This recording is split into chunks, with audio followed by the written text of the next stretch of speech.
The millionaire widower's twins never slept, not until the housekeeper changed everything. Diego stared at the tablet screen with wide, unblinking eyes. His hand shook so badly the device nearly slipped from his fingers. His breathing came in short, ragged bursts, as if he had just run a marathon, though he had not left his leather armchair for hours. On the grainy video he saw the truth that had been right under his nose the whole time. Carla's voice, the voice he had always thought gentle and refined, now sounded twisted with hatred. I hope they choke on their own milk, those damned parasites. If their father weren't so rich, I would have thrown them in the trash long ago. Nausea rose in Diego's throat. He had believed his fiancée was an angel sent to save him.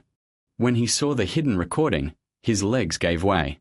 He dropped to his knees and wept, a mixture of murderous rage and endless guilt. 2 weeks earlier the mansion was filled with deafening noise. In every corner of the 3-story house the twins' desperate, piercing cries could be heard. Diego ran his hands through his hair, pulling at it in despair. For 3 days he had worn the same crumpled shirt. The dark circles under his eyes were so deep they looked like bruises. Ever since his wife had died in childbirth, life had become a nightmare of rejected bottles, unexplained colic, and an endless procession of nannies who quit after less than a week. "I can't take it anymore, Sir Diego," the last nurse shouted as she dragged her suitcase down the stairs. The rattle of the wheels on the marble fought with the screams of the babies upstairs. These children are not normal. They don't sleep, they don't eat, they just scream as if someone is killing them. "I quit. Keep your money." The door slammed shut. Diego stood alone in the huge entrance hall. The silence lasted 2 seconds before the twins resumed their concert with double force. He climbed the stairs, each step feeling like a ton. He entered the nursery, furnished with the finest imported furniture, soft toys, and soft lighting that was supposed to invite peace, yet the air was heavy with stress. Leo was red as a tomato, arching his back in his cot. In the next cot MIA sobbed with hiccups, her whole tiny body shaking. Diego tried to pick MIA up, but his own anxiety passed to the baby and she cried even louder.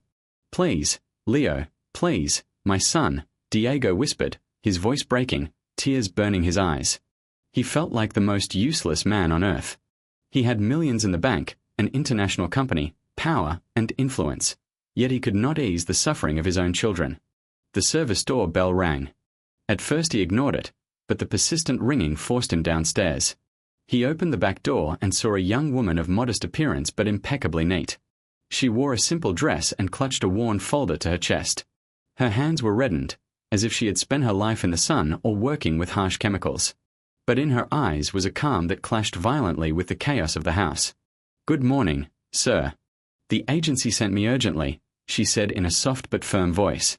Without waiting for an invitation, she heard the cries from above and her expression changed from professional to genuine concern. "Are those the babies?" "Alone. The nurse just left." "I don't know what to do," Diego admitted, exhaustion stripping away his caution. Rosa asked neither about salary nor days off. "Little one, don't be afraid. Auntie Rosa has you," she whispered. In less than 3 minutes MIA stopped crying. Her heavy eyelids drooped and her breathing became even. Diego watched from the doorway, mouth open. Rosa carefully laid MIA in her cot and did the same with Leo. The boy who was usually the most difficult surrendered almost instantly to the calm of the stranger. Rosa did not stop there. While the baby sank into deep sleep, she silently tidied the room, collected dirty nappies, opened the window to let in fresh air and adjusted the thermostat that had been set too low. Diego sank onto the sofa in the corner. For the first time in months there was real silence, not tense, but peaceful. "How did you do that?" he whispered. "Babies sense fear, sir," Rosa answered, never taking her eyes off the children. "There is a lot of fear in this house. They needed to feel safe, not just fed." Diego closed his eyes. The relief was so great that he fell asleep right there on the sofa in his work clothes.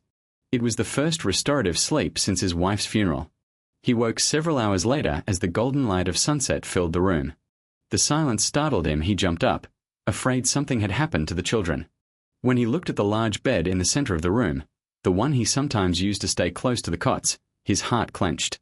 Rosa lay on the coverlet, overcome by exhaustion, still in her blue uniform and those bright yellow cleaning gloves. The most astonishing thing was Leo, the little Leo who rejected everyone, sleeping peacefully in the curve of her arm. MIA slept calmly against her hip. Even in sleep, Rosa kept a protective posture, creating a human shield around the children. Diego felt a warmth in his chest he had not felt in a long time. He was about to cover them when the sharp click of heels in the wooden corridor shattered the spell. "Diego, my love, where have you been? I've been calling you for hours." Carla burst in like a whirlwind of expensive perfume and feverish energy. Diego put a finger to his lips, gesturing desperately for silence, but it was too late. Rosa sat up in fright. Leo whimpered and stirred. MIA opened her eyes, saw the unfamiliar figure and frowned, ready to cry. Carla wrinkled her nose. "Oh, sorry, I didn't know you were playing house with a maid." Her smile did not reach her cold, calculating eyes. The tight red dress clashed violently with the soft atmosphere of the nursery. Diego stood quickly and straightened his shirt. "Carla, please speak quietly. This is wonderful."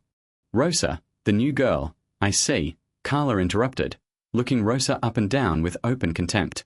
Rosa rose quickly, placed the babies in their cots with trembling hands, smoothed her apron and lowered her head. "Good evening, madam." "Miss," Carla corrected. "We are not married yet, though it won't be long. And must you wear those ridiculous gloves? You look like a clown. It's unhygienic." "Carla, enough," Diego said, slightly irritated, but immediately softened. "Rosa has done what 5 qualified nurses could not. The children adore her. Leave her alone." In a fraction of a second, Carla's face changed to false tenderness. She stepped close to Diego and stroked his cheek. "You're right, darling. I'm nervous about the wedding preparations and worried about these little angels being in strangers' hands. I only want the best for them. You know I love them as my own." Carla moved to MIA's cot and tried to smile. It came out as a grimace. The poor things looked so fragile. Rosa retreated to a corner to give them privacy. From there she could see Carla's profile clearly. While Diego put an arm around Carla's waist, Rosa noticed the look Carla gave the babies. Not love, not even pity, pure disgust, the way one looks at a cockroach that has just appeared on a clean kitchen floor. "Darling, go and shower. You smell musty," Carla said, gently pushing Diego toward the door. "I'll stay with the children while this girl, what's her name? Rosa. Rosa makes us coffee and we'll talk about the honeymoon." Diego sighed with relief. "You're an angel, Carla. I don't know what I'd do without you. Rosa, please prepare coffee for the señorita and for me. I'll be back in 10 minutes. The moment Diego's footsteps faded down the corridor, the temperature in the room seemed to drop 10 degrees. Carla turned slowly to Rosa. The smile had vanished completely, replaced by a mask of superiority and threat. "Don't think that because you put them to sleep once your position is secure, Indian girl. Don't take risks." Carla stepped into Rosa's personal space. "Listen carefully. I am going to be the mistress of this house. You are nobody. I don't like the way Diego looks at you. I am only here to take care of the children." "Miss, I need this job," Rosa answered quietly. "Then do your job and get to the kitchen," Carla ordered. "Now." Rosa nodded and hurried out, but stopped right behind the door. Her heart pounded. An instinct told her she could not leave the children alone with that woman. She left the door open a millimeter and pressed her ear to it. Inside, Carla walked to Leo's cot. "Damned brats," she whispered, venom in her voice. "If you think that after I marry your father I'm going to spend nights listening to your crying, you're very wrong. Enjoy your sleep now, because the moment I put on the ring you will disappear from the map." Rosa held her breath. Through the crack she saw Carla extend her hand with long, perfectly manicured nails and pinch the tender skin of Leo's arm hard.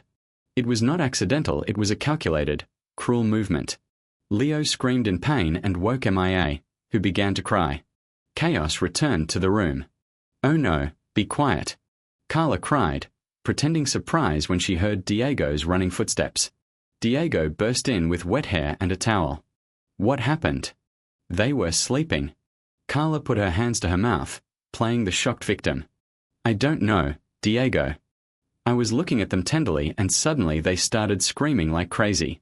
Rosa was just here. She must have done something to them before she left.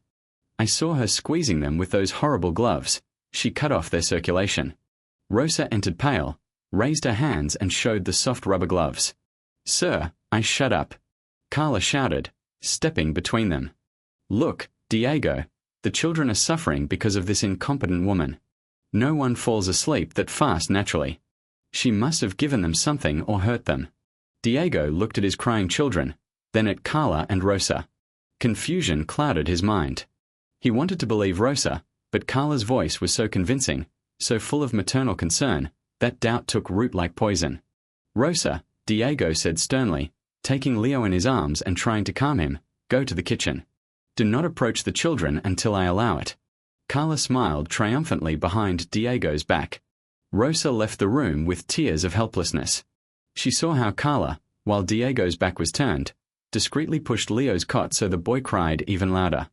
The war for the children's lives had begun, and Rosa knew the enemy slept in the same bed as their father. The next morning was grey and rainy, a perfect reflection of the mood in the mansion. Diego adjusted his tie in front of the mirror in the entrance hall with trembling hands. Although the twins had slept a few hours thanks to Rosa, the tension had risen again by dawn. Diego felt guilty for leaving for the office and leaving the house like a ticking bomb.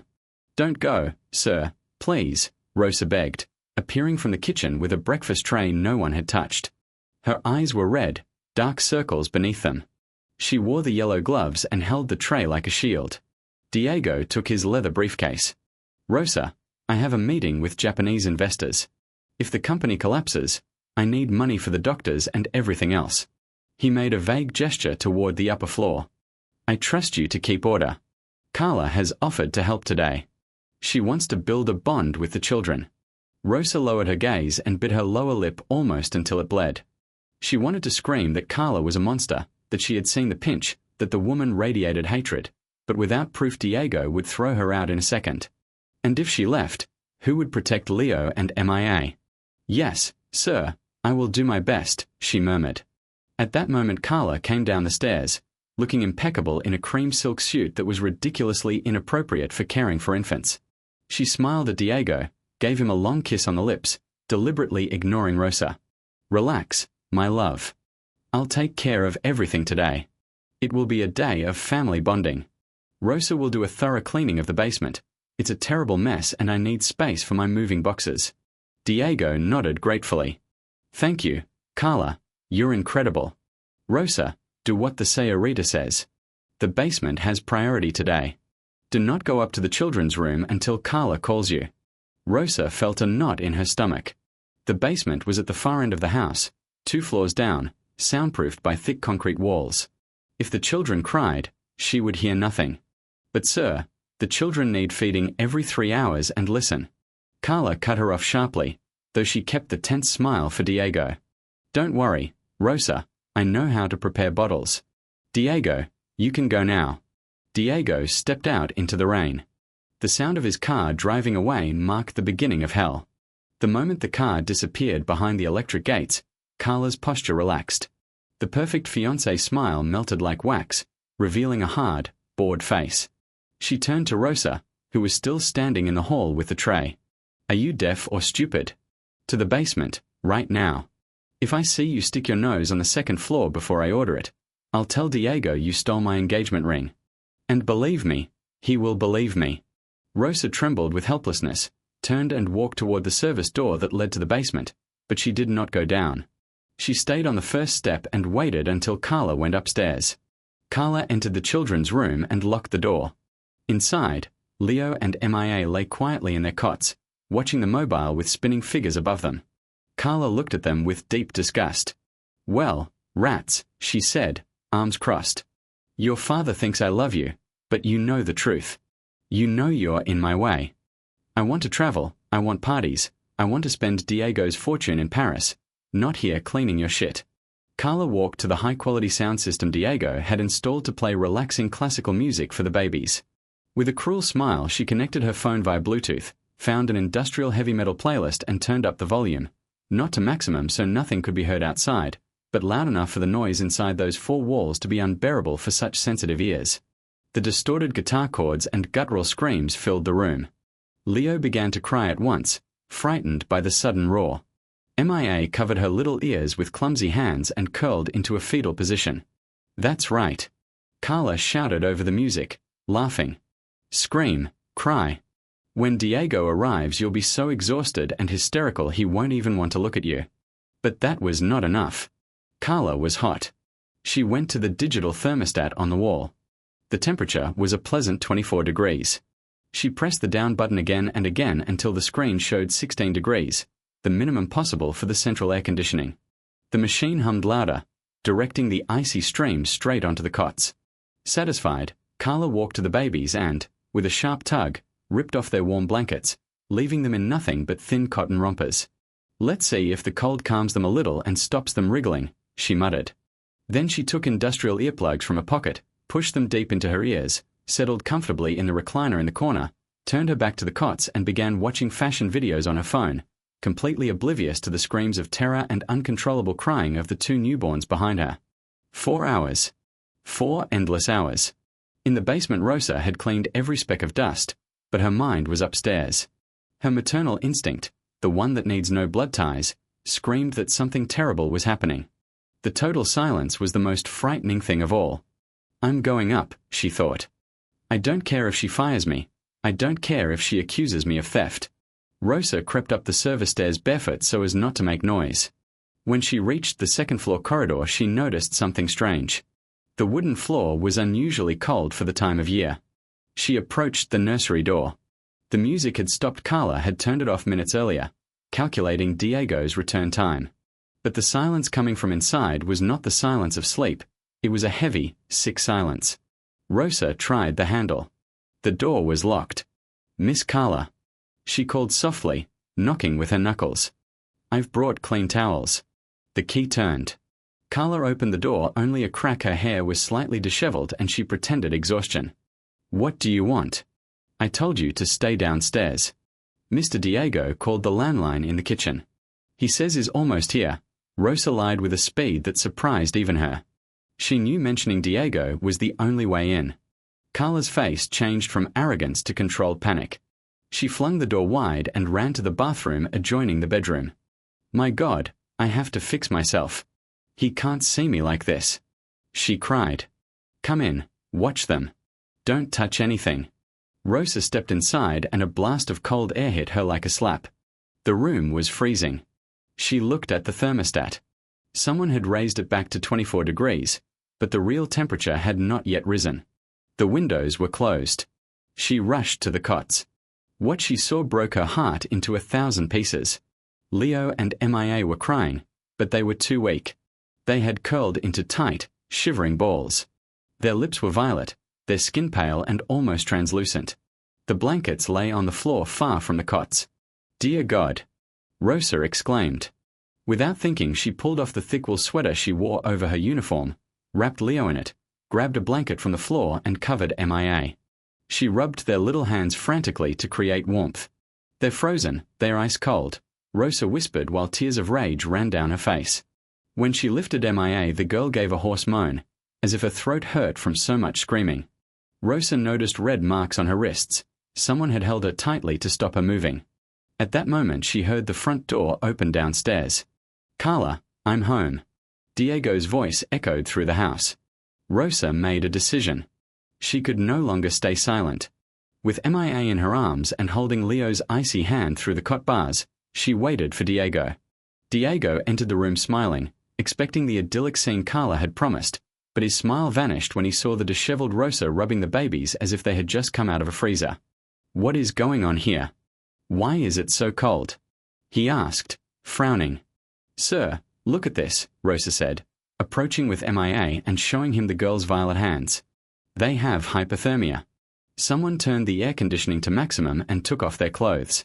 "Look at their lips, sir, for God's sake." Diego touched his daughter's forehead. It was ice cold. Panic seized him. "Carla!" he shouted. Carla came out of the bathroom, perfectly made up and with an expression of total bewilderment. "What's wrong, darling? Why are you shouting?" "The children are frozen. Rosa says the air conditioning was on maximum." "What happened?" "You were supposed to watch them." Carla placed her hands on her chest, opened her eyes wide and played innocent, an Oscar-worthy performance. She looked at Rosa, then at Diego. Her eyes instantly filled with false tears. "Diego, I don't know what this woman is talking about," she sobbed. I went down to the kitchen for only 5 minutes to make you a sandwich for when you arrived. I left Rosa here. She insisted the room was too hot and the children were sweating. She opened the windows, touched the thermostat. Lies. Rosa shouted, forgetting her place. You locked me in the basement. You had the key. Carla took Diego's hand and dug her nails in slightly. Darling, look at me. Do you really think I could hurt these little angels? I spent the whole day reading them stories. This woman, she pointed a trembling finger at Rosa, is obsessed with you, Diego. I've seen the way she looks at you. She's jealous. She wants to make me look bad so you'll make her mistress of the house. She's a psychopath. She must have lowered the temperature when she heard your car to accuse me. Diego was caught in the crossfire. He looked at Rosa, who held his daughter with furious, desperate love, then at Carla, the society woman who supposedly loved him. His logic was clouded by exhaustion and manipulation. Why would a humble maid challenge his future wife? Carla's explanation about jealousy seemed to make a twisted kind of sense in his tired mind. Besides, Rosa knew Carla was his partner. Rosa, Diego said gravely, taking MIA from the maid's arms. He felt his daughter's cold little body, his heart clenched, but his reason chose the wrong culprit. Give me the boy too. Sir, I swear on my mother's grave it wasn't me. Rosa begged, her voice broken. She's lying, she hates me. Enough. Diego roared. I will not allow you to speak that way about my future wife. Carla is right.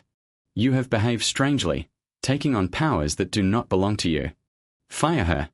Carla shrieked, hiding her triumphant smile behind a handkerchief. Diego looked at the babies, who were slowly regaining color thanks to the warmth of his body. He knew he needed help. He could not stay alone that night. I will not fire her today because it is already late and I have no one to help me tonight, Diego said, looking at Rosa with disappointment. But listen carefully, Rosa. One more mistake, one false accusation against Carla, and you will be on the street, without a penny and with a police report for negligence. Understood. Rosa felt the world collapsing on her. The injustice burned in her throat. Behind Diego's shoulder she saw Carla's icy stare and the silent movement of her lips forming the word one. Understood, sir, Rosa whispered, lowering her head. Now go and heat the milk and make sure the temperature is perfect. I want no more mistakes. Rosa left the room defeated but not broken. On the stairs she wiped her tears with the back of her yellow gloves. Diego was blind, yes, but she was not.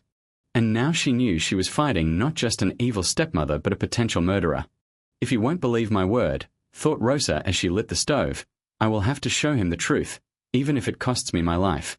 The war was no longer cold, it had become personal. The pendulum clock in the corridor struck 3. The mansion lay in tomb-like darkness, broken only by flashes of lightning from the storm that refused to die. Rosa sat on the edge of her cot in the small servant's room, staring at the wall. She could not sleep. Every time she closed her eyes she saw MIA's violet hands and Leo's trembling lips. If I do nothing, that woman will kill them, she whispered hoarsely. She knew Diego was blind through Carla's masterful manipulations. Rosa needed more than words, she needed tangible proof. She stood, slipped on her worn slippers and went into the service corridor. Her target was not the nursery but the kitchen. She remembered seeing Carla throw something into the waste disposal the day before, just before going up to the baby, something that had clinked against metal. The kitchen was in semi-darkness.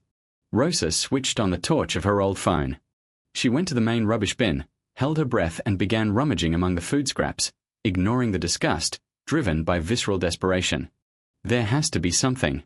She is so arrogant, she muttered, pushing aside coffee grounds. And there it was. Hidden inside a paper napkin stained with red lipstick, an empty blister pack. Rosa took it out carefully with her yellow gloves, held it to the light. The silver label read, methamphetamine, appetite suppressant, powerful stimulant. She felt the ground disappear beneath her feet.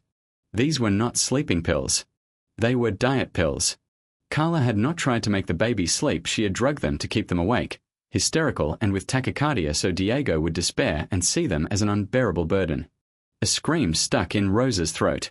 That explained the children's bulging eyes and constant trembling, not only cold, but a chemical overdose in 4-kilogram bodies. Rosa quickly hid the blister in her bra. It was the first proof. But she needed more. She had to catch the monster in the act. She climbed the main staircase. She knew Carla slept in the guest room because she refused to sleep with Diego until the wedding out of respect, or rather to avoid intimacy she did not want. Diego slept in his own bedroom at the end of the corridor, deep in exhausted sleep. The nursery was quiet. Rosa turned the handle with agonizing slowness and entered. Moonlight illuminated the cots. The babies were asleep, but their breathing was rapid and irregular. She took out her phone. She knew the battery would not last long recording, but she had a portable charger. She looked for a strategic spot. On the high shelf stood collector plush toys the children could not yet use. She saw a giant teddy bear, a gift from one of Diego's partners, sitting on the top shelf with a panoramic view of the cots and the nursing chair. "Forgive me, bear," she whispered. With skillful hand she made a small cut in the seam, placed the phone inside so the camera lens barely peeped through the hole, camouflaged among the brown synthetic fur. She connected the portable charger and hid it behind the bear's body. She set the recording. The red light blinked once and went out. The recording began just as Rosa was stepping down from the stool she had used to reach the shelf. She heard the unmistakable sound of the bathroom door opening. Rosa froze. Carla came out of the bathroom wrapped in a black silk robe, a face mask making her look like a ghost. She had been there the whole time, probably admiring herself in the mirror or hiding from Diego. Rosa held her breath, hidden in the shadow cast by the large wardrobe, praying the woman would not turn her head to the left. Carla walked to Leo's cot and stopped, arms crossed. "Sleep, little monster," she whispered in a drawn-out voice. "Tomorrow will be your last day in this house." Carla gave a quiet, cruel chuckle, turned and left the room, closing the door behind her. Rosa waited a full 10 minutes before daring to breathe again. She climbed down from the stool, trembling from head to toe. The phone was in place. Now all that remained was to wait for dawn and for the witch to show her true face in front of the camera. "You're finished," thought Rosa, clenching her fists inside the yellow gloves. "I swear you're finished." The morning passed in unbearable tension. Diego left early for the office, kissed the children quickly and thanked Carla for her sacrifice. Rosa avoided looking Carla in the eye for fear her hatred would betray her. At 11 o'clock Carla entered the kitchen where Rosa was chopping vegetables with unnecessary fury. "I'm going up to the children," she announced, took an apple from the fruit bowl and bit into it loudly. "Diego asked me to play them classical music and do early stimulation. I don't want you disturbing me. And don't you dare come up until I call you. Make me some cold tea and leave it outside the door." Carla left, hips swaying. Rosa waited until she heard her footsteps on the stairs. She knew the phone was still recording. An hour later she carried the cold tea upstairs, placed the tray on the floor in front of the closed door and pressed her ear to the wood. Carla's voice was audible. She was not singing, she was on the phone and laughing a laugh that froze the blood. Rosa ran downstairs to her room. She had an old disc monitor she had repaired. Carla thought it was broken and had thrown it away. She switched it on. No picture, but it captured the sound from upstairs when the signal was strong. The static cleared and Carla's clear voice came through. "Yes, darling, not long now. Diego the idiot signs everything I put in front of him. He thinks I'm the reincarnation of Mother Teresa. The brats shut up." A dull thud followed by MIA's immediate crying. "Shut up." Carla shouted at the girl. "They are unbearable. But don't worry, I've already found a place, a state orphanage on the outskirts, one of those falling apart. I told Diego it was a Swiss boarding school for babies with special needs. He believed me." Rosa's stomach turned. A state orphanage for newborns was a death sentence for such fragile infants. "The plan is simple," Carla explained. Pacing the room, her footsteps echoed on the monitor. "Tomorrow, when Diego signs the trust that gives me control of his estate if anything happens to him, I'll make him believe Rosa tried to drown the children in the bath. He'll fire her or, better still, have her locked up. Then, under the pretext of trauma, we'll send the twins to the boarding school and you and I will enjoy the millions." Another sound. Fabric tearing. "Oops, I seem to have torn the buttons off this fat one's romper." She meant Leo. "Look how he cries, hungry. Then eat this." The sound of something being forced into a baby's mouth. Rosa remembered the pills. "Swallow, then you'll have energy to scream all night and your father will hate you even more." The transmission broke off with a shrill squeal of interference. Rosa sat frozen on her bed. This was not just cruelty, it was a criminal conspiracy. Carla planned to get rid of the children, steal the fortune, frame Rosa for attempted murder, and run away with her lover to enjoy the millions. Rosa sobbed, hugging herself. Fear paralyzed her. If she went in now, Carla would say she had invented everything. She needed the video. The sound from the monitor was unclear, it could be dismissed. But video would show the monster's face. She waited. Every minute was torture. She heard the muffled crying upstairs and had to bite her fist to stop herself from rushing up and strangling the woman. Finally, at 1 o'clock, the door upstairs opened. Rosa. The boy has vomited. Come up and clean this mess. Rosa flew up the stairs 2 at a time. The room smelled sour with vomit. Leo was pale, he had vomited milk mixed with the drugs. Carla stood in the doorway, looking irritably at her broken nail. Clean it up. I'm going to the spa. I can't stand this smell. She took her bag and left without a backward glance. The moment Rosa heard Carla's car start, she bolted the door, ran to the teddy bear, pulled out the phone with trembling hands and stopped the recording. Her fingers shook so much she could hardly hit the screen. She rewound to the last hour. The image was crystal clear in high resolution. There was Carla, pinching Leo's legs to wake him, dissolving powder from a capsule into the bottle, talking on speakerphone and confessing the entire plan, the orphanage, the theft of the money, the trap for Rosa. At one point she stepped close to the camera without knowing it was there and, looking at the babies with a devilish smile, said, "Pity their mother isn't alive to see her children end up in the trash. Useless dead woman." Rosa felt a mixture of horror and triumph. She had it. Confession, physical violence, drugs, everything. She saved the video and was about to send it to her own phone just in case, but the screen went black, the battery had died. No, no, no. She pressed the power button desperately. Nothing. The portable charger was also empty. She needed to plug it in. She connected it to the wall socket. The red low battery icon appeared. It would take at least 10 minutes to turn on, time enough to extract the file. Just 10 minutes, Lord, give me 10 minutes before she comes back. But fate had a cruel card ready. The door of the room flew open. It was not Diego, it was Carla. She had forgotten her credit card. Carla entered hurriedly and stopped dead when she saw Rosa on her knees by the socket, holding the phone connected by cable to the disemboweled teddy bear lying on the floor. The silence that followed was more terrible than any scream. Carla looked at the torn bear, the phone, Rosa, and understood everything in a second. The mask of the perfect fiancé fell away for good. Her face twisted into a grimace of pure, inhuman rage. "What are you doing?" she asked in a voice so low it seemed to come from hell itself. Rosa shielded the phone with her body. "I know what you've done. I have it all recorded. I know about the pills. I know about the orphanage. I know you hate these children." Carla burst into hysterical laughter, locked the door and slipped the key into her cleavage. Then she advanced slowly toward Rosa like a predator cornering its prey. Recorded.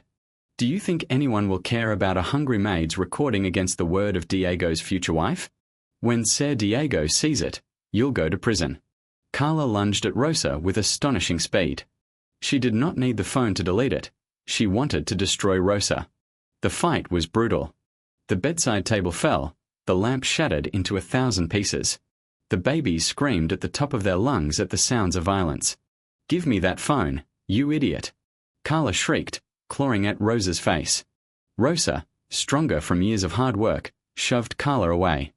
Carla fell onto the carpet. Rosa seized the moment and ran for the door, but remembered it was locked. She was trapped, with the evidence in her hand, the crying babies and a raging madwoman blocking the only exit. "Now you're really in trouble, maid," Carla said, getting up and grabbing a heavy bronze statuette from the mantelpiece. "No one will see that video and you will not leave this room, at least not on your own 2 feet." Rosa's fear turned to absolute terror. It was no longer about her job, it was about her life. The bronze statuette sliced through the air with a chilling whistle. Rosa ducked instinctively, protecting her head with her arms. The heavy object slammed into the wall, leaving a deep dent in the plaster, and fell to the floor with a dull thud that made the cot shake. Leo and MIA exploded into hysterical crying, a pure sound of terror that filled the room.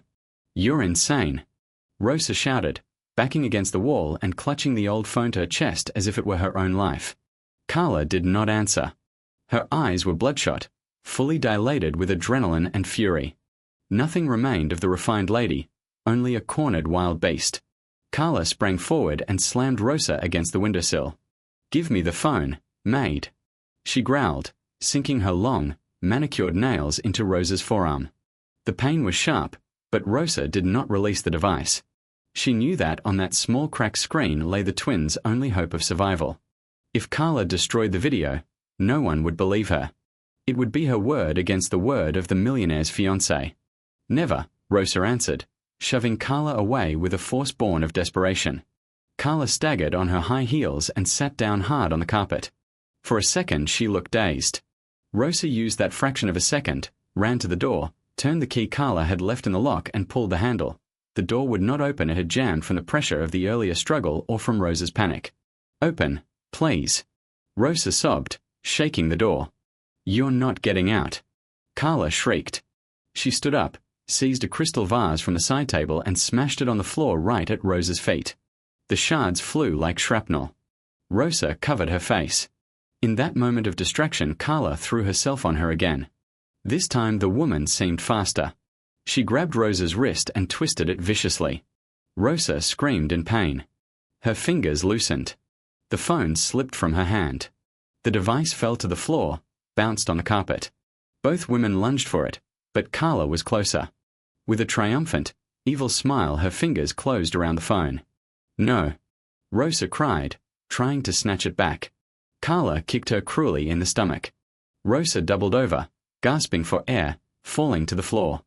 With the phone in her hand, Carla ran into the private bathroom.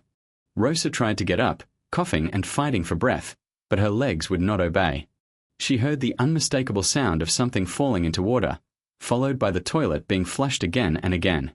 "Goodbye to your proof," Carla shouted from the bathroom. A dull metallic thud against porcelain followed. Carla made sure to destroy the device itself, smashing it against the edge of the toilet before trying to flush the electronics away with water.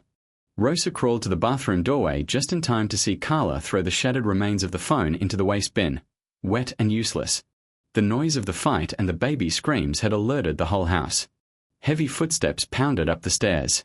Carla looked at Rosa and, in a fraction of a second, her expression changed from murderous fury to that of a terrified victim. With quick, calculated movements, Carla grabbed her own blouse and tore it at the shoulder. Then she ran her hands wildly through her hair until it was completely disheveled and, with a cold-bloodedness that froze Rosa's blood, scratched her own cheek, leaving 3 visible red stripes. "Help!" She began to scream in a high, breaking voice. "Diego, help me! She wants to kill me!" The bedroom door flew open. Diego entered. Face pale behind him came the family chauffeur. The scene they found was horrifying. The room was wrecked, broken lamp, shattered vase, bronze statuette on the floor. The babies wailed inconsolably in their cots. Rosa lay on the floor, breathing hard, in her yellow gloves, face full of terror. Carla had crouched in the corner of the bathroom, crying, clothes torn, face scratched. "Diego!" Carla sobbed, throwing herself into her fiancé's arms and hiding her face against his chest. "Thank God you came. She's gone mad." Diego embraced Carla and looked at Rosa with a mixture of disbelief and growing rage. "What have you done?" he asked, voice trembling. "She attacked me, Diego." Carla lied between convincing sobs. "I came up to check on the children and caught her stealing the jewelry I keep in the wardrobe. When I confronted her, she took a knife or something sharp and hit me. Look at my face. She tried to strangle me." "It's a lie," Rosa shouted, struggling to her feet. "She's poisoning the children. I have proof." She smashed the phone the video was on. "Look in the bathroom." Diego looked into the bathroom, only water on the floor and the overturned waste bin. Then he looked at Rosa, the woman he had trusted with his children, the woman who had calmed them, and now she looked like a madwoman. "Search her pockets," Carla insisted. "She probably has my diamond ring." The chauffeur, obeying a sign from Diego, seized Rosa by the arms. Rosa tried to resist. "Let me go, Sir Diego. Listen to me. She plans to send the children to a state orphanage. I heard her. She gives Leo diet pills. "Shut up, liar!" Diego roared. The accusation was so monstrous, so unbelievable, that in his logical mind it sounded impossible. Carla was his fiancée, a woman of high society.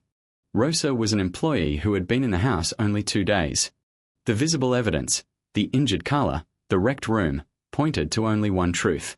"Get her out of here," Diego ordered in an icy voice, not looking at Rosa. "Get her out of my house before I kill her with my own hands." "But sir," the children Rosa begged as the chauffeur dragged her toward the door. "If you ever come near my family again," Diego said, stepping close, eyes full of cold fury, "I swear I will make sure you go to prison for attempted murder. Be grateful I'm not calling the police right now, out of respect for the one night you looked after my children. Out." The chauffeur dragged Rosa down the corridor. She turned one last time and saw Carla in Diego's arms. Behind the millionaire's back, Carla looked at Rosa and smiled slowly, victoriously. She mouthed silently, "I told you so."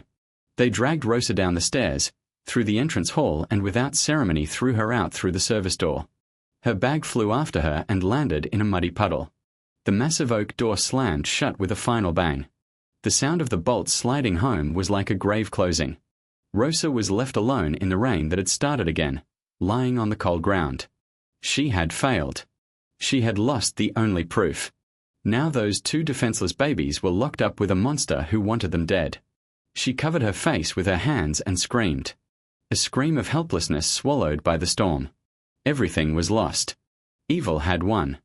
Rosa wandered aimlessly along the wet pavement of the exclusive neighborhood. She had no umbrella and her blue uniform was soaked through, clinging to her body. Luxury cars drove past, splashing her, but she did not even flinch. Her thoughts were in that room with Leo and MIA. She sat on the curb under the shelter of an empty bus stop, a few blocks from the mansion. She shivered with cold. "I'm an idiot," she scolded herself, pounding her legs with fists still in the rubber gloves. She was still wearing the yellow rubber gloves. In the chaos, she had forgotten to take them off. She stared at her yellow hands. Those gloves had held the babies, comforted them. Now they were empty. The phone, she thought. The phone was destroyed. She reached into the pocket of her wet apron for a handkerchief to wipe her tears. Her fingers touched cold plastic. She pulled it out. It was her personal phone, a cheap model, scratched but with a working screen. This was not the recording phone that had been her old smartphone used only as a camera and which now lay in pieces in Carla's bin. Rosa looked at the black screen of her current phone. She unlocked it mechanically just to check the time and find out how much life the children had left before Carla did something worse. In the notification bar, a small static cloud icon with a green tick caught her eye. Rosa blinked in confusion. Raindrops fell on the screen, making it hard to see. She wiped the glass with the dry rubber glove. Google Photos backup completed. 1 item. 14 hours 5 minutes. Rosa's heart pounded wildly. Her breath caught. "It can't be," she whispered. Her hand shook so much she almost dropped the phone. She remembered something she had done months earlier. When she set up the old phone to use as a surveillance camera in her own home before moving, she had linked both accounts and activated automatic synchronization. As soon as the device detected a known Wi-Fi network. In Diego's house, the guest Wi-Fi was open throughout the property. The old phone had connected automatically. Rosa tapped the notification with a trembling finger inside the glove. The photo app opened. A loading circle spun for 2 endless seconds and then a new video appeared, 45 minutes long. On the thumbnail was the nursery and, in the center, Carla from behind. "My God, thank you," Rosa cried, leaping to her feet. She pressed play. The image was sharp. Carla could be seen entering, her voice clearly confessing the plan with the orphanage, the cruel way she treated Leo, the way she laughed at Diego. The video had uploaded to the cloud just before the old phone's battery died, a few minutes before Carla entered and destroyed it.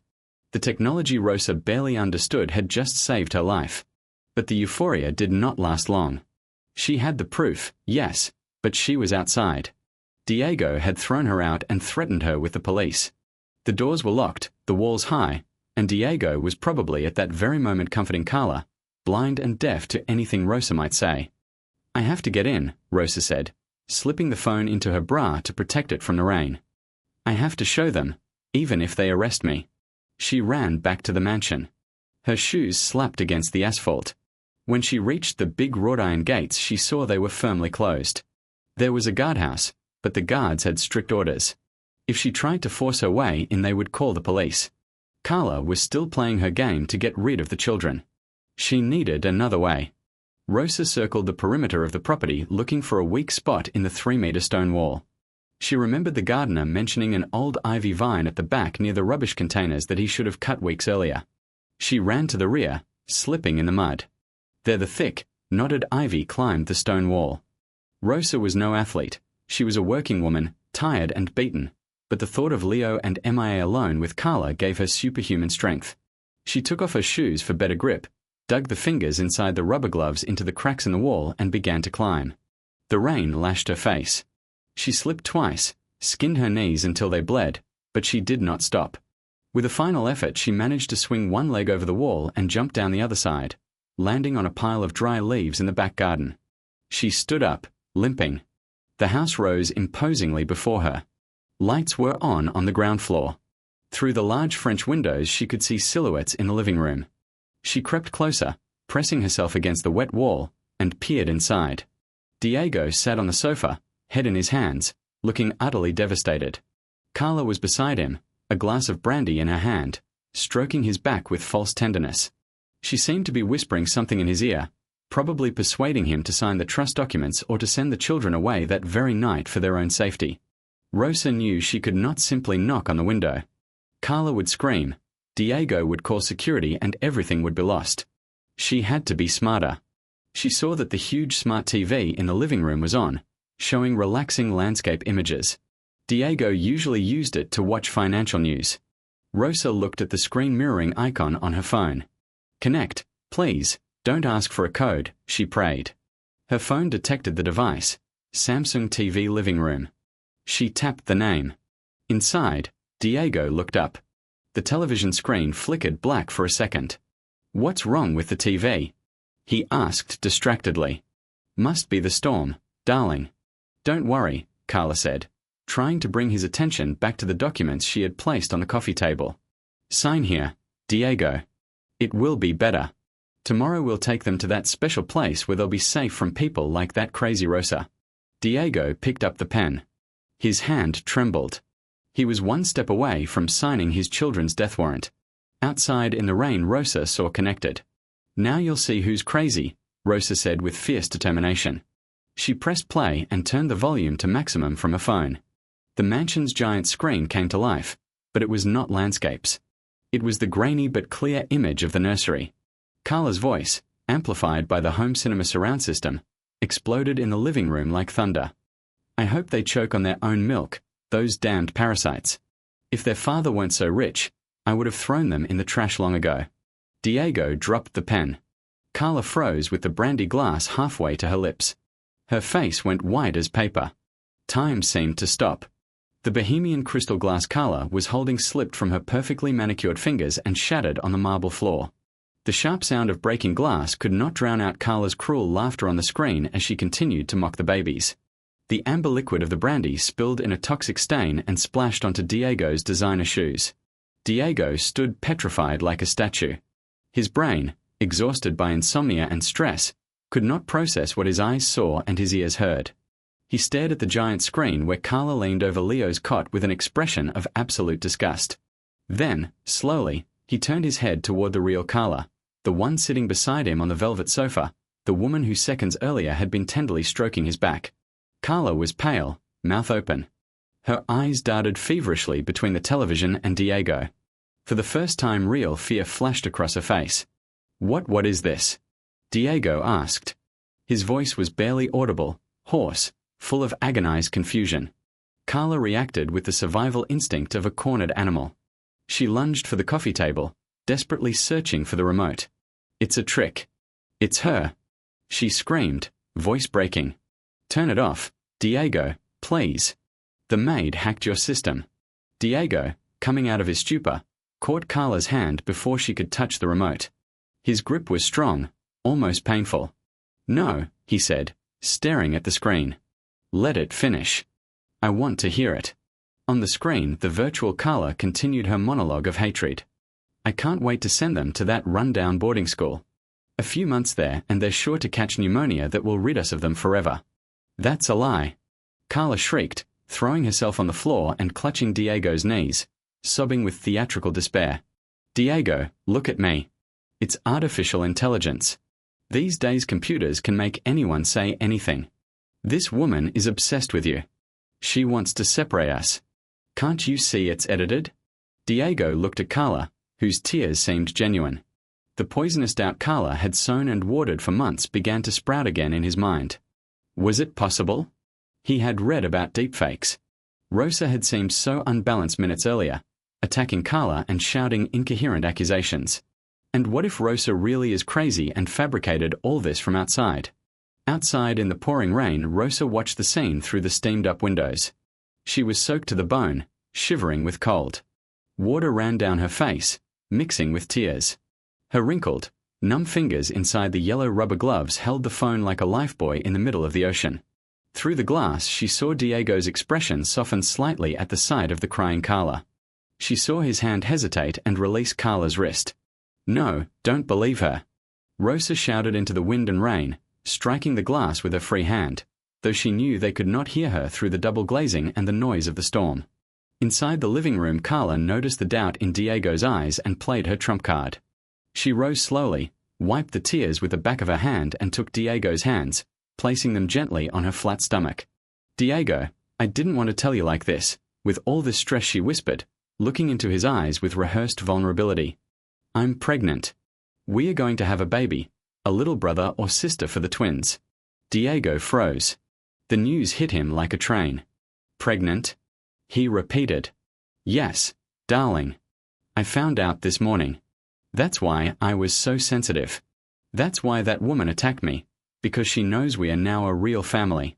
Carla pressed Diego's hands harder against her belly. "Don't let the noise of a video made by a resentful maid endanger our baby's life. Stress harms me. I feel I'm going to faint. Please turn that horrible thing off." The manipulation was masterful. Diego's protective instinct kicked in instantly. The thought of losing another child after his wife's death was his greatest fear. He looked at the screen with disgust, not because of what he saw, but because of what he considered a cruel attack on his new family. "You're right, forgive me," Diego murmured, letting out a breath. He reached for the table to take the remote and switch off the television. Outside, Rosa's world collapsed. She saw Diego nod, saw his hand reach for the remote. Carla had won. He was going to switch off the truth forever.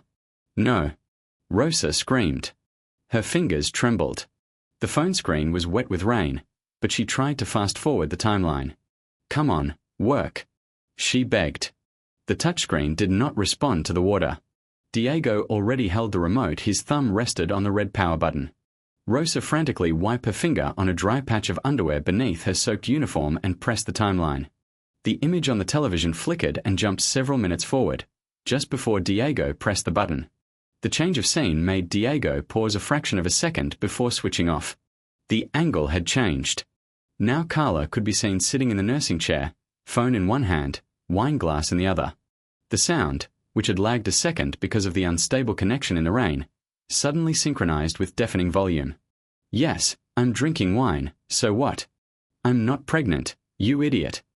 I only told the old man so he'd buy me a new car. If I were really pregnant, I'd throw myself down the stairs right now." Diego's hand holding the remote froze in midair. The sentence "I'm not pregnant" hung in the room like a death sentence. Carla let out a choked scream and covered her mouth with her hands. Her eyes widened in horror. She had forgotten that conversation. In her arrogance, she had spoken freely with her lover in this house she already considered hers. Diego slowly lowered the remote and placed it on the table with exaggerated care, as if it were a bomb. He turned to Carla. On his face there was no longer confusion, only a terrifying emptiness. "What did you say?"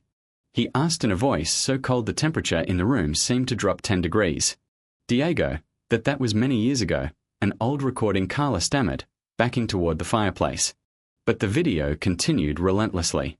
On the screen, Carla set the wine glass down on the side table and walked to Leo's cot, who had begun to cry. "Shut up already, you burden," she hissed. Then what Rosa had seen happened. On the huge 65-inch screen, Diego saw with absolute clarity how Carla took the blister of pills from a pocket, how she crushed a white tablet on the bottom of the glass, how she held the powder up to the light. Vitamin worst case on the video, Carla grabbed little Leo's jaw with brutal force, squeezing his cheeks to force his mouth open. The baby writhed, his little legs kicking in the air. "Swallow, damn it, swallow or I'll choke you myself," Carla growled on the video, pouring the powder mixed with a little water down the newborn's throat. "That way you'll have energy to scream all night and your stupid father will hate you as much as I do. Tomorrow he'll sign the papers to send you to the orphanage and I'll be mistress of all this." Leo choked and coughed. Carla slapped him on the back, not to help him, but in anger. Then she turned toward the hidden camera she did not know existed and smiled with otherworldly malice. "Poor Diego," Carla said on the screen, laughing and looking at her reflection in the wardrobe mirror. "He thinks his dead wife was a saint. If he knew I used the dead woman's jewelry to pay my lover. What a pathetic woman, to die and clear the way for me." The video cut off abruptly. The original device's battery had died. The silence that fell over the living room was absolute. Only the furious drumming of the rain against the panoramic windows could be heard. Outside, Rosa lowered her arms. She was exhausted, shaking uncontrollably, but it no longer mattered.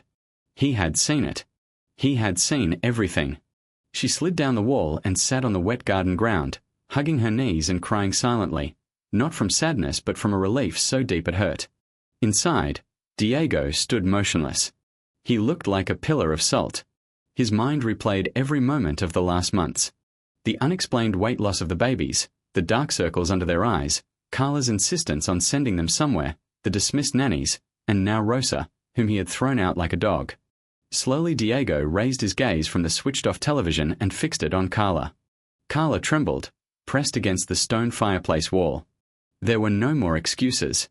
No artificial intelligence could explain the details about the jewelry and the lover, the concrete cruelty. She stood naked before the truth. "Diego," she whispered, trying one last pitiful smile. "Darling, I was under medication. I didn't know what I was doing. I have a problem. I need help. Maybe we can go to a psychologist?" Diego took a step toward her. It was not a quick step. It was a heavy step loaded with biblical wrath. "You drugged my children," Diego said. It was not a question, it was a statement. "Just a little, so they would sleep," Carla tried to lie, backing up until she bumped into a decorative vase. "You gave them amphetamines, stimulants, to torture them." Diego took another step. His hands clenched into fists so tightly the knuckles turned white. "You insulted my dead wife." Carla saw the look in Diego's eyes and understood. Before her was no longer the compliant millionaire fiancé. Before her stood a father who had just been shown who the torturer of his children was. "Diego, wait, don't touch me," she screamed, raising her hands. "If you touch me, I'll sue you. I have rights." Diego stopped half a meter from her. His breathing was heavy like a bull before charging. For a second, physical violence seemed inevitable.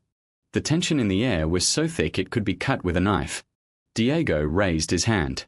Carla cringed, closed her eyes and screamed. The blow did not come. Instead, Diego turned abruptly.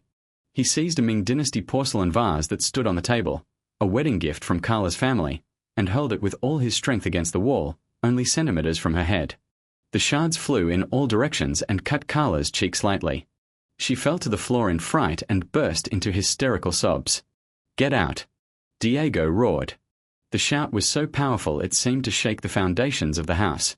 "Get out of my house before I forget I am a human being and kill you with my own hands." "But it's raining," Carla sobbed, looking at the dark window. Diego looked at her with a contempt so absolute it was worse than hatred. "You're lucky I'm letting you leave on your own 2 feet. You have 3 minutes. If you're still here when the police arrive, I swear on my wife's memory you will not leave prison until you rot." Carla stood up clumsily, stepping on the shards of porcelain and glass. She did not wait. She ran barefoot to the front door, leaving dignity and future behind. Diego remained alone in the wrecked living room. He looked out the window into the darkness of the garden. "Rosa," he whispered, feeling guilt tear at his heart. "My God, what have I done?" He rushed to the French glass doors that led to the back garden, flung them open ignoring the alarm and ran into the storm. "Rosa!" Diego shouted, his voice broken by tears. Rosa, please. The rain fell in leaden curtains. Diego, soaked to the skin in seconds, ran between the bushes calling the name of the woman who had saved his children. Rosa. Rosa, please. He found her by the wall, huddled under the sparse protection of the ivy she had climbed. She was shaking uncontrollably. Her lips had a bluish tint and her hands, still inside those ridiculous but heroic yellow gloves, clutched the phone to her chest like a precious treasure. Diego fell to his knees in the mud, not caring that he ruined his $3,000 suit.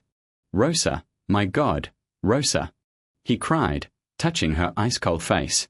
She opened her eyes with difficulty. They were red from tears and exhaustion. The children, she whispered, teeth chattering. Don't let her near them, she has the key. They are safe. I'm going to them now. Forgive me. Forgive me for being so blind. Diego lifted her in his arms. She weighed almost nothing. She was fragile. His heart clenched when he felt her ribs against his chest. He ran back to the house, entered through the open French doors. The warmth of the interior hit their faces, but the atmosphere in the living room remained icy. Diego laid Rosa with the greatest care on the dry velvet sofa, removed her dirty shoes and covered her with a wool blanket that was folded on the back. Don't move. I'm calling the police and an ambulance, Diego said, kissing her forehead with infinite gratitude. But before he could take out the phone, a metallic sound stopped him. Diego turned, fists clenched, and headed for the main entrance. There was Carla. She had not left. The woman stood by the console in the hall, frantically emptying the contents of an old jewelry box into her bag. Pearl necklaces, gold watches, bundles of banknotes Diego kept for emergencies. Her face was a mask of desperation and greed. What are you doing? Diego asked in a voice so low the walls vibrated. Carla jumped and turned. The diamond necklace that had belonged to Diego's late mother hung from her hand. This is my compensation. She screamed with wild eyes. You made me waste 2 years of my youth, Diego, putting up with your crying brats. What do I care about your problems? You owe me. Put that down right now. Diego ordered, advancing toward her. Don't come near me. Carla shrieked. She thrust her hand into the bag and instead of a weapon pulled out a pepper spray canister for self-defense. She aimed it straight at Diego's eyes. Let me leave with the car and the jewelry or I swear I'll. Diego did not stop. The fury he felt was stronger than any threat. He remembered the video, how Carla had forced open his son's mouth, the words I hope they die. Try it. Diego roared. Go on, do it. Carla, trembling, pressed the trigger. But in her nervousness she missed. The chemical cloud hit Diego's shoulder and dispersed in the air. Diego lunged at her before she could fire again. He seized her wrist and twisted it behind her back. Carla let out a scream and dropped the spray. The bag of jewelry spilled across the marble floor with a loud clatter. Let me go, you beast. You're hurting me. Carla screamed, kicking and trying to scratch his face with her nails. Does it hurt? Diego asked, pressing her against the wall. Does the wrist hurt? Imagine what my newborn son felt when you squeezed his throat to force the drugs down. They don't feel anything. They are babies. Carla spat, showing her true nature. It's your fault for not sending them away somewhere. I just wanted us to be happy. At that moment police sirens filled the street. Red and blue lights flashed through the windows, illuminating the chaotic scene in the hall. The chauffeur Ramirez burst through the main door accompanied by 2 uniformed officers with guns already drawn. Sir Diego. Ramirez shouted. I called the police the moment I saw the video on the screen in the guardhouse. The entire staff saw it. Diego breathed hard but did not release Carla. Officers, he said in a controlled but adrenaline-charged voice, this woman is under citizen's arrest by me. I have evidence of child abuse under aggravating circumstances and attempted murder by poisoning. Carla immediately changed tactics when she saw the uniforms. She stopped struggling and began to cry, playing the victim, a performance that had always worked before. Officers, help me. She sobbed. This man attacked me. It's domestic violence. He hit me. Look at my face. Look how he's holding me. One of the officers, an older man with a stern face, stepped closer. He looked at Diego, then at the jewelry scattered on the floor, and finally at Carla. Keep your hands where I can see them, the officer ordered. But I'm the victim. Carla shrieked. I'm his fiancée. He's gone mad. Ser Diego, the chauffeur intervened. Take your phone. Show them the video Rosa sent. Diego released Carla. She fell to her knees, rubbing her wrists and glancing at the open door, calculating whether she could run. The second officer was already blocking the exit. Diego took Rosa's phone, which he had picked up from the sofa, and played the key segment in front of the officer. The policeman saw the scene with the drugs, the physical violence, the confession. His expression changed. He raised his eyes and looked at Carla with deep disgust. Carla Valdes, the officer said, taking the metal handcuffs from his belt, you are under arrest on suspicion of child abuse, administration of controlled substances to minors and assault. You can't do this to me. Carla screamed, backing away and stumbling over the bag full of stolen money. You don't know who I am.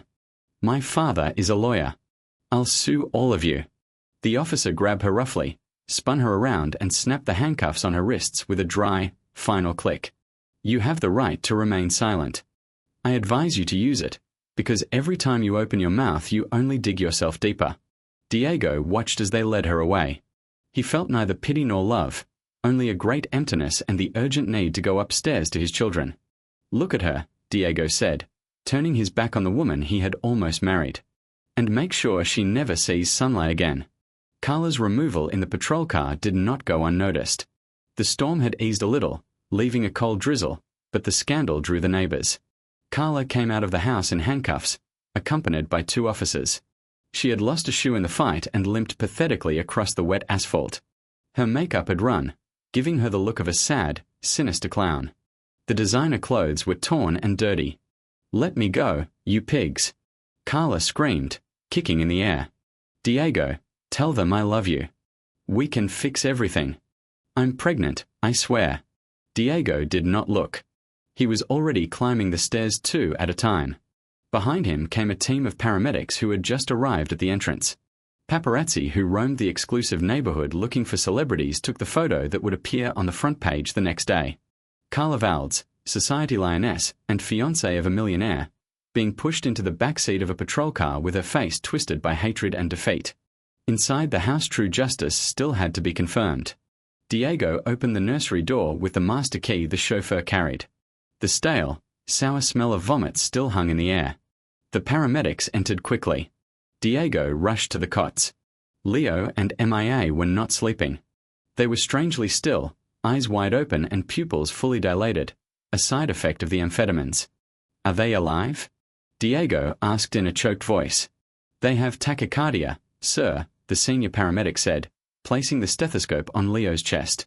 This little one's heart is beating at 100 beats per minute. Clear signs of stimulant poisoning and severe dehydration. We must take them to the hospital immediately for lavage and stabilization. Diego felt his legs buckle. If Rosa had not intervened that night, if she had waited one more day, his children's hearts would not have held. They would have died of cardiac arrest in their cots. Do whatever is necessary, Diego ordered as the babies were carried out on special stretchers. Another medical team attended to Rosa on the living room sofa.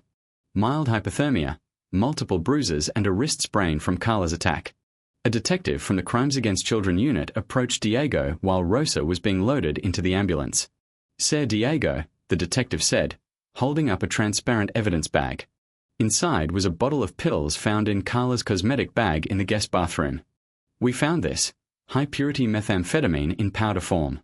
It matches the residues in the bottles we seized from the kitchen. Diego stared at the bag in horror. What will happen to her? The detective closed his notebook with a sharp movement. With the video as evidence, the maid's testimony, the attempted theft, the assault, and the children's toxicology results which will surely be positive, I assure you this woman will not be released on bail. She will be charged with 2 counts of first-degree attempted murder, child abuse with aggravating circumstances and assault. We are talking 20 to 30 years in prison at minimum. A few days later the news exploded in the media.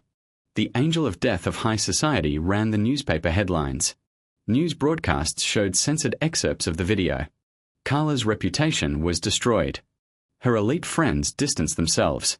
Her father, the lawyer, refused the case because of the public scandal. Her accounts were frozen. Diego personally ensured that justice was relentless. He hired the best law firm to support the prosecution. There was no deal. Carla was transferred to a maximum security prison where other inmates, many of the mothers, received her with hostility when they learned her crime had been torturing babies.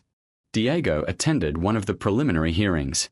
Carla, dressed in the orange prison jumpsuit, without makeup, gaunt, and with greasy hair, tried to catch his gaze through the security glass. Diego, she wept. Diego looked at her steadily, without any emotion on his face. He stood up, straightened his jacket and left the courtroom without looking back. He left her alone with her fate. Carla beat on the glass, screaming until the guards dragged her back to her cell. She had lost her beauty, her freedom, her future and her money. In the end, she was left with absolutely nothing. The only sound in the private room of the neonatal intensive care unit was the rhythmic beeping of the heart monitors. The light was dim, bluish, specially chosen so as not to disturb the tiny patients fighting to restore the chemical balance of their small bodies. Diego sat on an uncomfortable plastic chair between two incubators. He had not shaved for 3 days and wore the same crumpled clothes. His eyes were red and swollen. He never took his gaze off Leo and MIA. The babies were no longer in immediate danger of death, but the detoxification process was painful. The last 48 hours they had spent trembling and crying with a hoarse, painful cry as the drugs left their bodies. Every spasm of their tiny bodies struck Diego straight in the heart. "I'm so sorry," he whispered, slipping his hand through the opening of the incubator to stroke Leo's index finger. Daddy was a fool. Daddy let wolves into the house. The door of the room opened quietly. Diaronga, head of the pediatric department, entered with a folder in his hands and an expression of cautious optimism. "Sir Diego," the doctor said softly, "the latest tests. The children's liver and kidneys are responding well. They have eliminated most of the amphetamine. It does not look as if there is any permanent brain damage. Thank God you arrived in time. If another week had passed, the story would have been different." Diego nodded, swallowing the lump in his throat. "When can we go home?" "In a couple of days. They need to regain weight and, above all, a lot of peace. They have suffered a serious trauma. Their nervous system is hypersensitive. Any loud noise, any sudden change in temperature will remind them of the violence. They need an environment of absolute safety." Diego lowered his head. His house had been a torture chamber. How was he to turn that place into a home again? And the woman who brought them, Rosa? She was discharged yesterday afternoon, the doctor reported. She had bruises, a wrist sprain, but she didn't want to stay any longer. She said she had to look for work because you had dismissed her. Guilt hit Diego harder than any physical blow.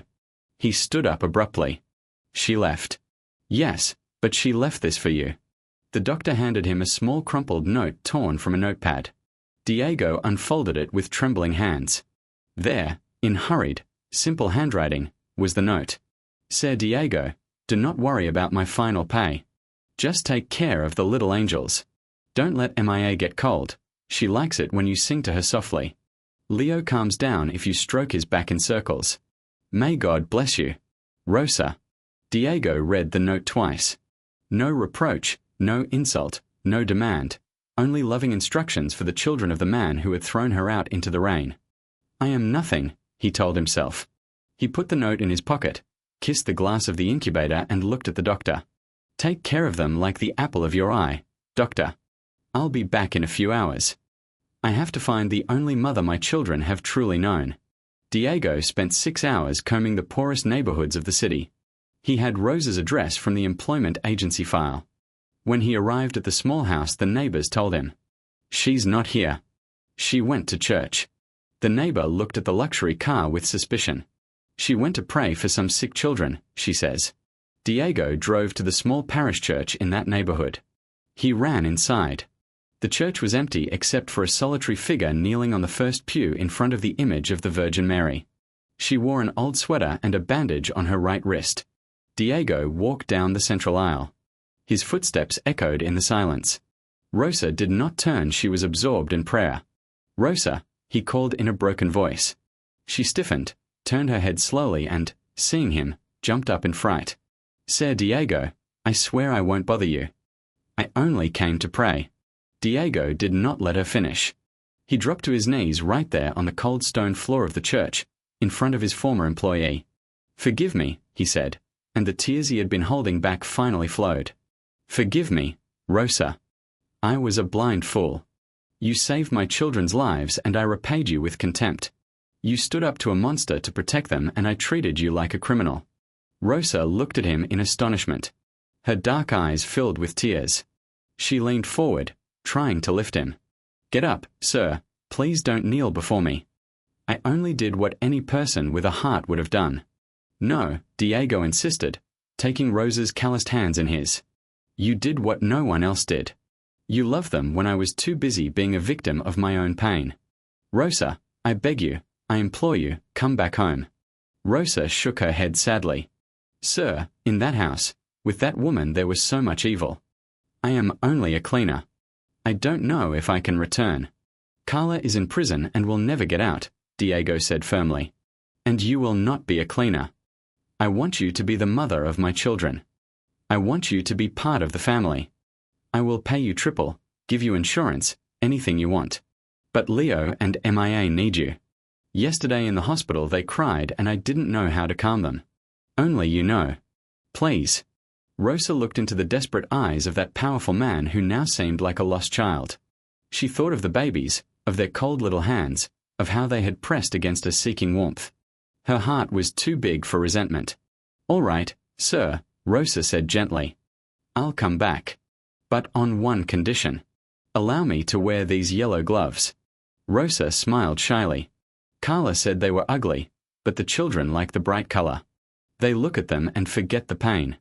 Diego laughed through his tears, a laugh of pure relief. "You can wear yellow, green, or rainbow gloves. You can wallpaper the whole mansion with yellow paper if you want. Just come back to us."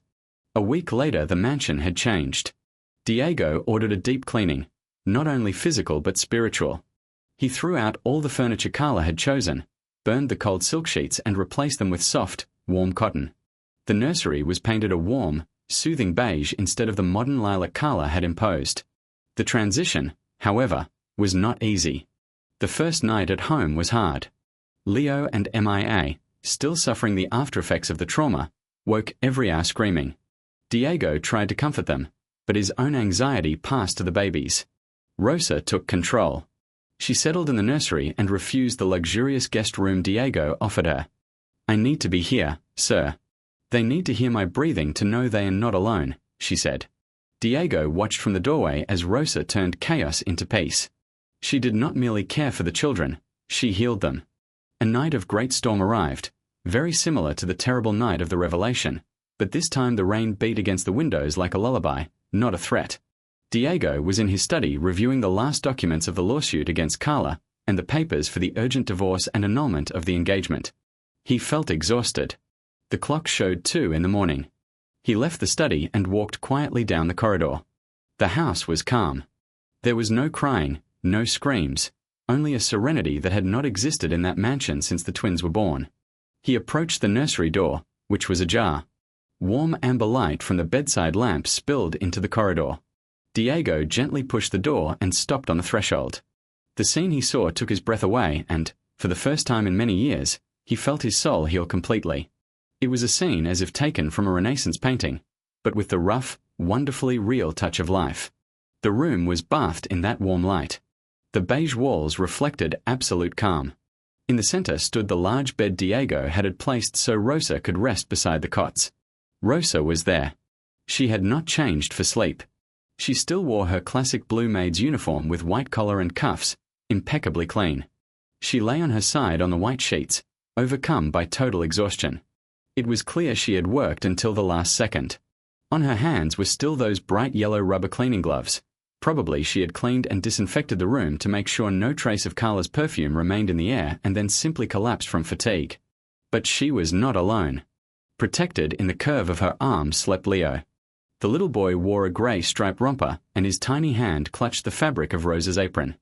His breathing was rhythmic and calm, without fear.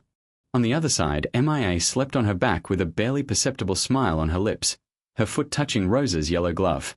Rosa's eyes were closed. On her tired face was an expression of complete serenity. Despite the discomfort of the uniform and the gloves, she slept like a guardian who knows her mission is fulfilled. Diego remained in the doorway, dressed in his dark business suit, loosening his tie. He did not dare enter for fear of breaking the magic of the moment. He looked at this humble woman with her screamingly bright yellow gloves and then at his children sleeping in peace. Then he understood. Wealth is not the millions in the bank, nor the cars, nor the jewelry Carla had tried to steal. Wealth was there, on that bed: loyalty, self-sacrifice, and selfless love. Diego took out his phone, but not to call anyone or check stocks. He took a mental photograph of that instant and stored it forever in his heart. "Thank you," he whispered into the air, perhaps addressing his dead wife. "Thank you for sending her to me."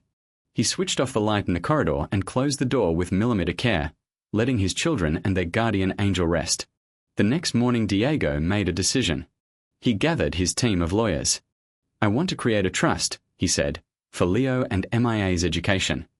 I want to add an irrevocable clause." "Which one, sir?" "I want 20% of the company's shares transferred to the name of Rosa Martinez. A lifetime contract will be drawn up. She is not an employee. She is the legal guardian of my children. If anything happens to me, she is family." When Diego told Rosa of his decision that same evening, while she, still wearing the gloves, folded the tiny clothes, she fell silent. "Sir, I don't need your money. I just want to be with them." "I know, Rosa. That's why I'm giving it to you, because you are the only person in the world who never asked for it. Life in the mansion was never perfect again. No life is. But it was happy. Carla was sentenced to 25 years in prison with no possibility of parole. No one visited her. Her name was forgotten, erased from conversations like a bad dream that fades at dawn. Leo and MIA grew up healthy and strong. They learned to walk holding on to Rosa's fingers inside the yellow gloves. Their first word was not papa or mama. It was Osa, their way of saying Rosa.